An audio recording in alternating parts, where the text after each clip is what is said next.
So today I've been reading to him about Blind. It's April 8th, 2025. I just completed The Bounty Mutiny by William Bligh and Edward Christian. Now you may be thinking that this is the story, The Mutiny on the Bounty, and that's not correct. There's two distinct books. This is the factual account of what occurred on the boat and the aftermath. The other is a fictionalized account that's not really historically accurate. So William Bligh wrote this account, and then there was a rebuttal by Edward Christian, who is the brother of the lead mutineer. And so in Mutiny on the Bounty, William Bligh mentions in this how he was basically portrayed as a villain. And it's up to you to decide whether he was villain or not in this book. But I'll tell you how it was put together first after I read you this quote. This is by James Fenimore Cooper. Mutinies have two general characters, the one of disaffection and the other of conspiracy. The Hermione was of the first class and the Bounty the last. So clearly in James Fenimore Cooper's opinion, the Bounty was a group of guys that were trying to achieve a takeover and in unison with each other. It was not just a spur of the moment thing. It was planned out.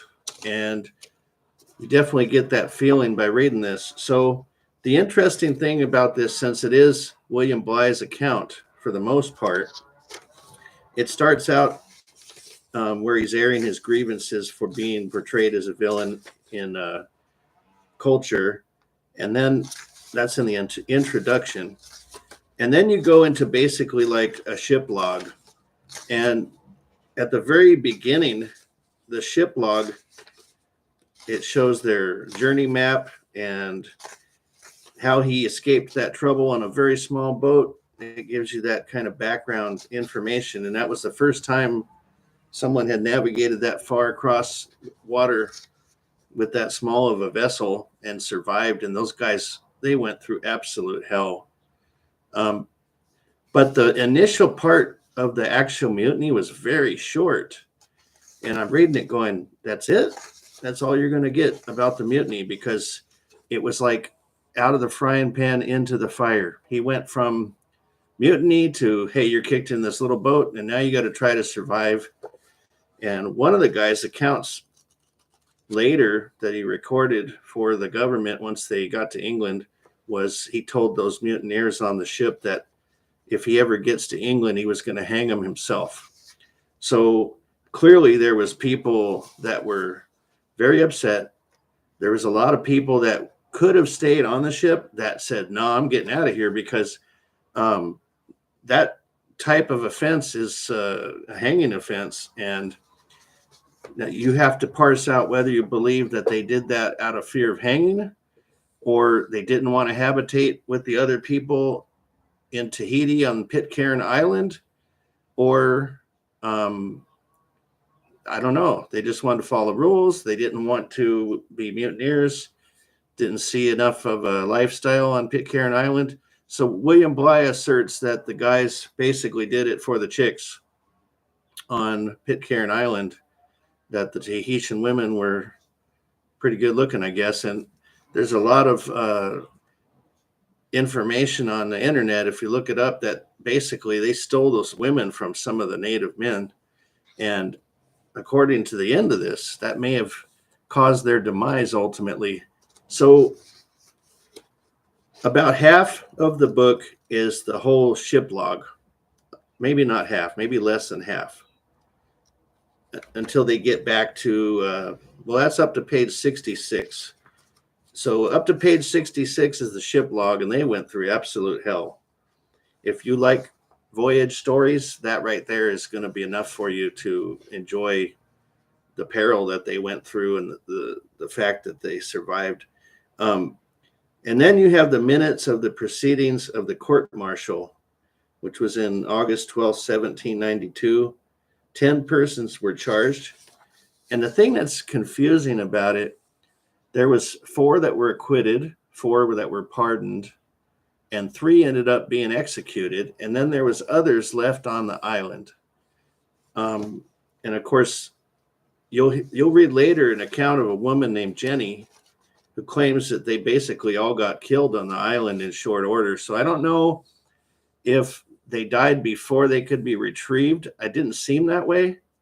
This is a real deep book. It's a lot of detail, and it's like being an attorney reading this book. In the trial, you've got many people giving their account of what happened and then being questioned by the government. And it was very favorable to William Bligh. And the thing about it, I was having a conversation with my daughter about, I've seen a lot of instances lately in TV and things that I've watched where on one side of the spectrum you have order and rules, and on the other side you have what people want is pure freedom. And freedom run amok almost always ends up causing them a catastrophe, where the rules generally lead to better outcomes. And that's tend to follow in here too. You get to the appendix section after the trial of the court-martial, and the appendix has a lot of different stuff in it, and it starts to include the rebuttal of Edward Christian, who's the brother of the lead mutineer. And he lays out, supposedly after interviewing several of the people that were involved, how Captain Bligh's account was not accurate. The problem was, instead of going person by person by person, he blobs it all together and makes it sound like a singular account with not as much attachable detail to each person. And then you get answer to certain assertions by William Bligh, and he goes point by point and then includes more interviews from the same guys that were supposedly quoted by the brother. Now, the brother was an attorney, so he surely knew how to muck up the waters, and his purpose would be to kind of make his brother look better, perhaps so that he could come back to mainland and not be executed, or just for his legacy, not looking like a criminal. Whether, whatever his goal was, it didn't get achieved. It didn't seem like, although I did see online that there was one person that claimed to have seen Christian, the main mutineer, in England or Scotland somewhere, but it was unsubstantiated. So no real proof that he came back. Maybe he came back and he was hiding or something. I don't know. But nonetheless, in the rebuttal from the brother, the worst things that I saw in there was that Bligh swore at Christian, and he accused him of stealing too much of the food supplies, which was kind of interesting because on the voyage back on the small boat, William Bligh was very methodically giving out the supplies to the people. I mean, controlling it to the max. And I could almost see where a person on the main ship would previously say, hey, you know what, I'm going to give you guys some more food or something. That clearly could have happened.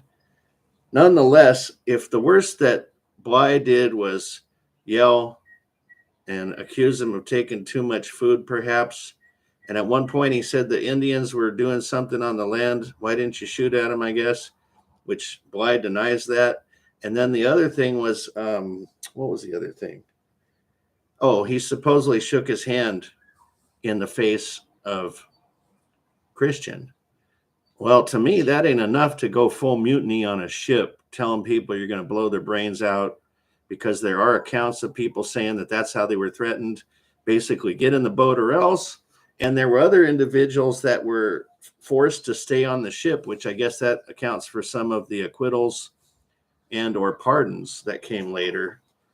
So then after Christian gets Bligh's response to his writing, then he has an answer to that answer. And it was less detailed. It was almost like he was giving up. It was short reply to Captain William Bligh's answer. And then you get into appendices where it talks about how Bligh ran things, and a description of the breadfruit, which is what he was supposed to transport back to mainland as a supply for slaves to eat. And it turned out they didn't want them anyway. They wouldn't eat it. So that whole task was a waste of time. Then there's other people's accounts in here. But again, the one that I found super interesting was the one of this lady named Jenny. And she basically told from being on Tahiti what happened to the mutineers that were left there. And man, it got brutal. The one guy tried to steal, well, he got a wife, the one dude did, and then the wife died. And then he said, okay, there's two natives over here that have wives. I'm going to steal one of them. And then they like draw straws or whatever it was. And he said, okay, I got your wife. He took the wife, and then the guy went up into the hills.